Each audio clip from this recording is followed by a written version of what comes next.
Hi friends, అందరికీ good morning. అందరికీ కార్తీక పౌర్ణమి శుభాకాంక్షలు. అందరూ తులసి కోట ముందు కానీ లేక టెంపుల్లో కానీ 365 వత్తులు వెలిగించడం కంప్లీట్ అయిపోయిందా? నాకు కామెంట్ బాక్స్లో కామెంట్ చేయండి.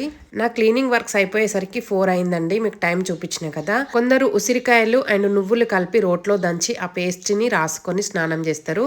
మేమైతే ఉసిరి ఆకులను వాటర్లో వేసేసుకొని స్నానం చేసేస్తాం, తల స్నానము. ఈ రోజు తులసి కోట ముందు 365 వత్తులు వెలిగించడం 5 o'clock వరకు కంప్లీట్ అయిపోయింది. ఫ్రూట్స్ అండ్ కొంచెం బెల్లం ముక్క నేను ప్రసాదంగానైతే సమర్పించిన. పిల్లలు ప్రతిరోజు పూజ చేయరు కదండి, దీపం ముట్టించారు కదా, వాళ్ళకి వీలు కూడా కాదు. బాబు అయితే ఇంకా హాస్టల్లోనే ఉంటాడు కాబట్టి అందరము మనిషికి 365 వత్తులు అయితే వెలిగించినాం అన్నమాట. ముఖ్యంగా ఈ రోజు ఇంటి యజమాని వెలిగిస్తే చాలా మంచిది. ఈ రోజు వాళ్ళు వెలిగించారు అనుకోండి, వాళ్ళు సంవత్సరం అంతా పూజ చేసిన పుణ్యం వస్తుంది అన్నమాట. ఇలా సింపుల్ గానైతే పూజ కంప్లీట్ అయిపోయింది. వీడియో నచ్చితే లైక్ చేయండి.